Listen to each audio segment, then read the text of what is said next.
आज हमारे साथ हृदय नारायण झा जी हैं, जो कि आप लोग देखते होंगे छठ का जितना गाना शारदा सिन्हा जी हमारे बीच तो नहीं है, लेकिन जितना वो गाना गाई थी वो सारा हिट गाना इन्होंने लिखा था। अगले इसी समय छठ के ही दिन उनका देहांत हो गया था। आप लोग जानते होंगे। आज जानने का प्रयास करेंगे उनके बारे में कुछ और गाने को लेकर के, क्योंकि छठ का अभी माहौल चल रहा है, छठ है। स्वागत है सर। सबसे पहले आपका बहुत बहुत आभार, आप आए हमसे बात किए। अगले साल तो आपसे हम बात किए तो आप रोने लगे शारदा सिन्हा जी को याद करके। अभी क्या कुछ कहिएगा हमारे जितने दर्शक देख रहे हैं, क्योंकि अब इसी समय था कि वो हमारे बीच से चली गई, और क्या कुछ और तैयारी है, कुछ गाने और किसी से गवाए हैं, क्या कुछ हुआ है? जी जी, इस बार तो वह नहीं है शारदा सिन्हा जी, लेकिन उनके एक गीत इस बार भी छठ व्रतियों की सेवा में आई है। आप लोग सुने होंगे, 20 तारीख को रिलीज हुई है वो भी मेरा ही लिखा हुआ है। कौन गाया? वो शारदा सिन्हा गए हैं। शारदा सिन्हा वो गा के गई थी, गा के गई थी। अच्छा। उसका ऑडियो गा के गई थी, और इस बार वो रिलीज हुआ है।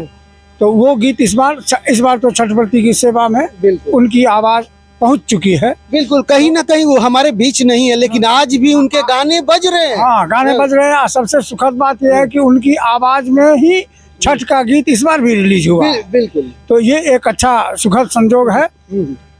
वो गीत आया है, आप लोग सुने होंगे कि छठ मैया के दरबार सजल सत्कार में बर्तिन के पुकार हो रहल। ये इस बार रिलीज हुआ है। जी हाँ, अगर छठ है तो आप लोग शारदा सिन्हा का अगर गीत ना सुने, गाना ना सुने, तो कहीं ना कहीं छठ जो है हमारे अधूरा माना जाता है। और हर जगह वो हमारे बीच नहीं है, लेकिन आज के डेट में अमर हो चुके हैं। हर जगह उनका गाना अगर देखिएगा ना, तो शारदा सिन्हा जी के हर घर में आज भी बज रहा है। कुछ पहले के गाने थोड़ा सा जो हमारी माता बहनें गाती थी कि सुगवा के मरब धनुष से कैसे। और वो सुगवा वाला जो गीत सब है वो पारंपरिक गीत है, और पारंपरिक गीत पारंपरिक गीत तो किसी का लिखा हुआ नहीं है।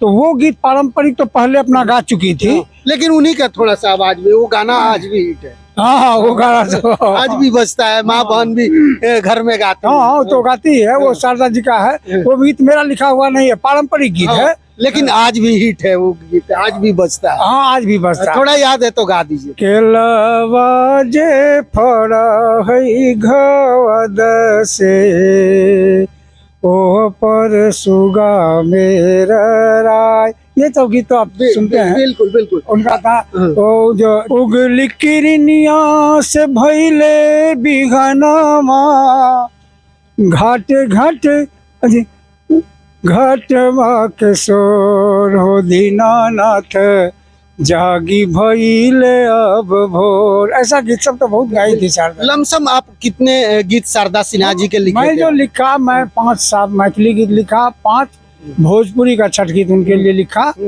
और फिर शिव जी का भजन लिखा, विवाह का गीत लिखा, बहुत सारे गीत लिखे।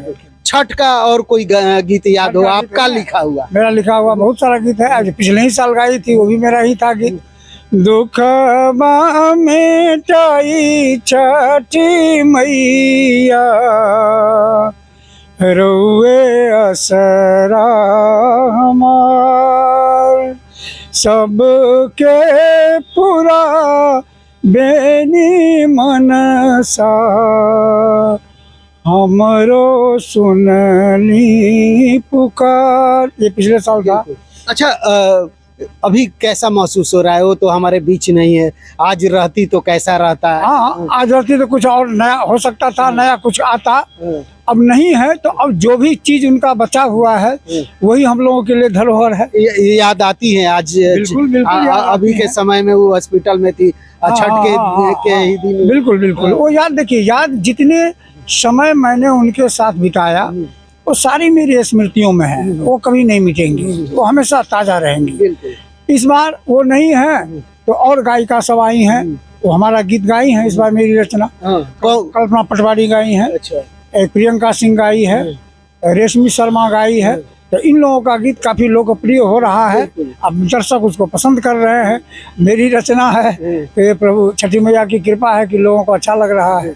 लेकिन कहीं ना कहीं क्या शारदा सिन्हा जी की तरह ये लोग गीत गा पाएंगे? बिल्कुल, क्यों ना। देखिए, एक इसमें यह है कि जिसमें संस्कार होगा, जिसमें कलाकार होने के साथ साथ कला को जीने की भावना होगी, वो जरूर उन्नति करेगा, आगे बढ़ेगा। अच्छा, उनके घर से शारदा सिन्हा जी की बेटी है, हाँ। बेटा लोग है, तो क्या वो लोग कलाकार कभी आएंगे उस तरीके से? बिल्कुल, उनकी बेटी आ ही चुकी है, वंदना भारद्वाज, जिसको उन्होंने अपनी गायन शैली, अपना तकनीक उनको सिखा के गई हैं। वो उनकी बेटी भी है, उनकी शिष्या भी है और एकमात्र शिष्या है। इसीलिए उनके बाद उनकी शैली का जो आनंद है वो उनकी बेटी के माध्यम से लोगों तक पहुंचेगा, जी, ये मुझे लग रहा है। अच्छा, और भी किस कलाकार को आप देखते हैं कि जिस तरीके से हमारे भोजपुरी में शारदा सिन्हा की तरह मतलब गाना दे सके? हाँ, अभी जितना जो भी हमारे संपर्क में आई, नाम मैंने आपका लिया है अभी, जैसे रेशमी शर्मा है समस्तीपुर की, वो उसी कॉलेज में पढ़ती थी जिस कॉलेज में प्रोफेसर थी शारदा सिन्हा, तो उनसे प्रेरित होकर के वो इस लाइन में आई और आज देखिए उनका ये है कि भजन के क्षेत्र में वो राष्ट्रीय स्तर पर अपना नाम कर रही है। उसने भी मेरा गीत गाया है इस बार और उसको लोग खूब पसंद कर रहे हैं। बिल्कुल। अच्छा, अभी चुनावी माहौल है, थोड़ा सा हम जानने का प्रयास करेंगे कि कौन किसका सरकार बन रहा है। अभी खेसारी लाल भी देखिएगा तो छपरा से लड़ रहे हैं, हमारे भोजपुरी के कलाकार है, और रवि किशन ने बहुत बड़ा आरोप लगाया है कि भोजपुरी को इन्होंने बर्बाद कर दिया है। हम बहुत आगे तक ले गए थे, अवार्ड दिलवाए थे, लेकिन लोग खत्म कर दिया है। क्या किस तरीके से आप देखते हैं इसको? ये कलाकार के लिए मेरा यही कहना है कि कलाकार को राजनीति में बिल्कुल नहीं आना चाहिए और आज के समय में तो एकदम ही नहीं, सपना में भी नहीं सोचना चाहिए। यदि हम कलाकार हैं तो हाँ, अपनी कला से हम बाहर हट गए तो बाहर हटने के बाद आप कुछ भी कर सकते हैं, लेकिन जब आप राजनीति में चले गए तो फिर आप कलाकार रहे कहाँ? अब जिम्मेवारी इतनी ज्यादा है कि एक तो कला को जीना बहुत मुश्किल काम है, क्योंकि एक विधा है और एक विधा पूरे जनपद को प्रतिनिधित्व करता है। यदि आप भोजपुरी कलाकार हैं तो आपके लिए तो और कठिन है, इसलिए कि इंडिया से लेकर के दुनिया के 9 देश तक आपकी भाषा है। तो आपको के ऊपर तो और बड़ी जिम्मेवारी है कि मैं भोजपुरी का कलाकार के नाम से जाना जाता हूँ, तो मेरे मरने के बाद भोजपुरी जनपद में मुझे किस रूप में जाना जाएगा, ये उनकी जिम्मेदारी होनी चाहिए, उनको समझना चाहिए इस चीज को। तो जो इसको समझ रहे हैं वो आगे बढ़ेंगे, जो नहीं समझ रहे हैं वो भटक रहे हैं। तो ये राजनीति में कलाकार को आना उचित नहीं है। लेकिन जो रवि किशन आरोप लगा रहे हैं उसको लेकर आप क्या कहिएगा? रवि किशन खुद कलाकार से निकल करके राजनीति में आ गए हैं और राजनीति में एक दूसरे का प्रतिद्वंदिता होना जरूरी है। कलाकार पक्ष विपक्ष से बिल्कुल अलग होता है, वो न्यूट्रल होता है। हमसे आप खेसारी लाल जी के बारे में पूछिएगा तो वही बात बोलेंगे, रवि किशन के बारे में पूछिएगा तो वही बात बोलेंगे, पवन सिंह के बारे में बोलिएगा तो वही बात बोलेंगे, क्योंकि सभी कलाकार हैं। तो जब हम कला की चर्चा करेंगे तो हमारे लिए सभी छोटे हमारे पुत्रवत हैं। तो क्या खेसारी जी जीत पाएंगे छपरा से? किस तरीके से देखते हैं आप? जीतना हारना जो है ये तो आप अपने, आजकल जीत हार भी किसी के व्यक्तित्व, चरित्र और उसकी योग्यता पर निर्भर नहीं कर रहा है।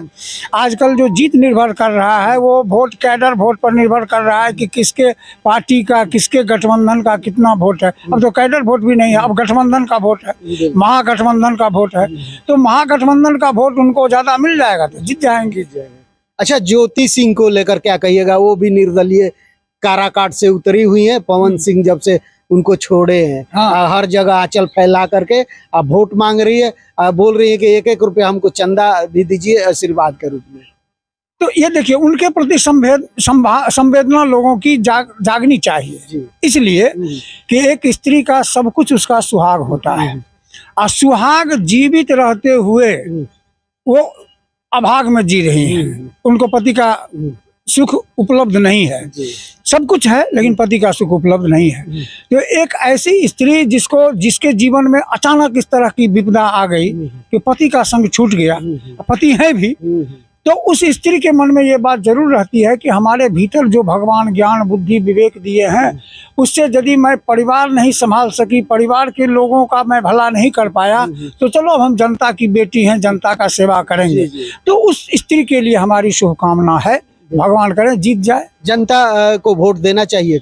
बिल्कुल देना चाहिए, वैसी स्त्री को जरूर देना चाहिए, क्योंकि उसको जब सब कुछ रहे, धन संपत्ति की बात मैं नहीं कर रहा हूँ, लेकिन कैसी भी किसी भी घर की कोई स्त्री है, उसका सबसे बड़ा श्रृंगार उसका पति है और सबसे बड़ा सुख का साधन पति है। तो वो सुख का साधन तो उसका अभी उपलब्ध नहीं है, तो अब उनके सुख का साधन जो होगा सो होगा जनता की सेवा।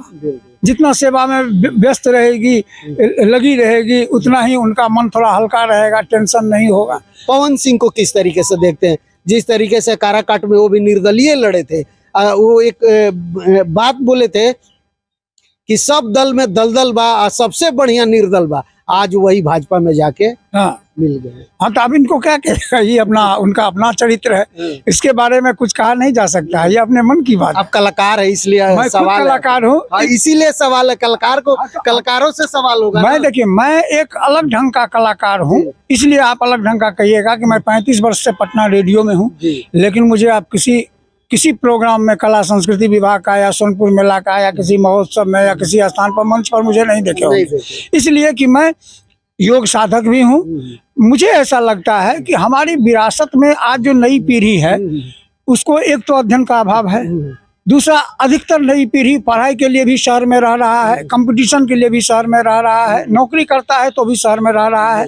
तो उस हमारी जो पीढ़ी है, हमारे बाद उस पीढ़ी को कौन समझाएगा कि तुम्हारी लोक कला जो विरासत है तुम्हारी वो इतनी ऊंची है।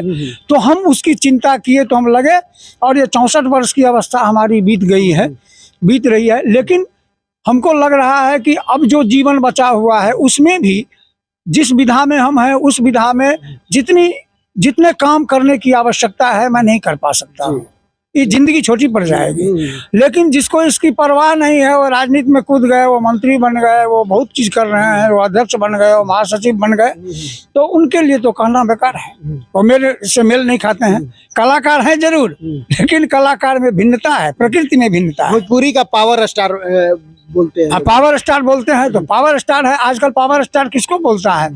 फिल्म में गए, फिल्म हिट कर गया, ये किया वो किया, ठीक है, लेकिन पहले के फिल्म पहले का जो फिल्म होता था, आप नासिर हुसैन का देख लीजिए, भोजपुरी फिल्म, उनके फिल्म में भोजपुरी संस्कृति का पारिवारिक चरित्र दर्शन होता था, सामाजिक शील का दर्शन होता था, देशभक्ति का दर्शन होता था।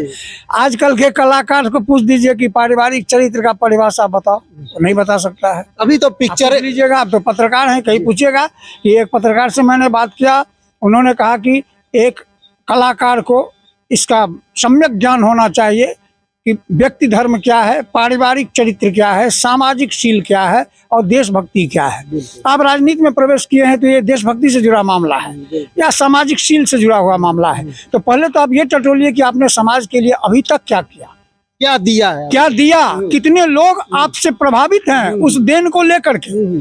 तो जितने लोग प्रभावित हैं वही आपकी पूंजी है।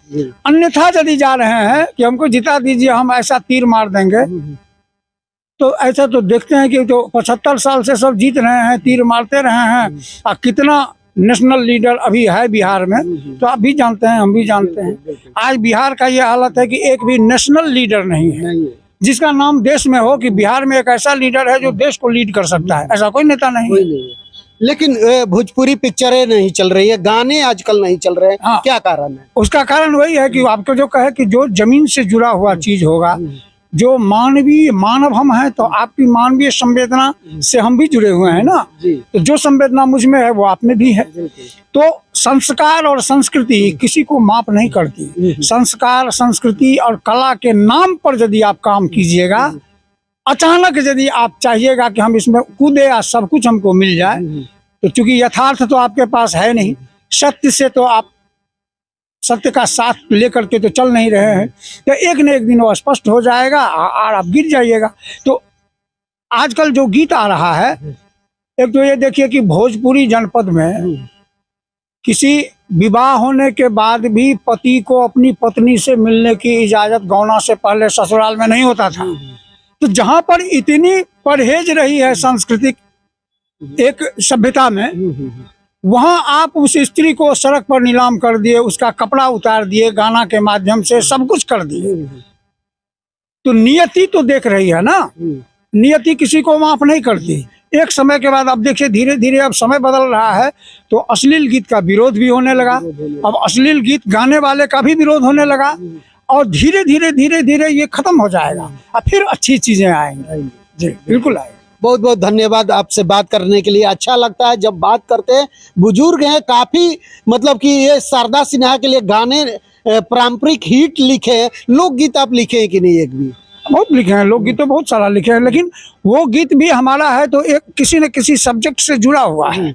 अभी तक ज्यादातर हम यही सब गीत लिखे हैं। लोकगीत जो लिखे भी हैं तो वो सोहर वगैरह के धुन में गीत लिखे हैं जरूर, लेकिन वो गीत याद नहीं, हमको डायरी देखना पड़ा। अच्छा चलिए कोई बात नहीं। तो आप लोग लेकिन क्या कुछ सोचते हैं जरूर बताइएगा। छठ का समय है, शारदा सिन्हा के गाने हर जगह बजते हैं, लेकिन आज के डेट में वो हमारे बीच नहीं है, लेकिन गाने हमारे बीच में हैं। अगर उनके गाने के बगैर अगर हम छठ करें तो छठ अधूरा माना जाता है। उनके गाने कहीं देखिएगा तो आज भी हर घर में बज रहा है। लेकिन आप लोग क्या कुछ सोचते हैं जरूर बताइएगा। खेसारी लाल, पवन सिंह, ज्योति सिंह, सब के लिए हमने बात किया है, लेकिन बातों से कितना सहमत है, क्या समझते हैं, कमेंट बॉक्स में राय जरूर दीजिएगा। धन्यवाद, नमस्कार।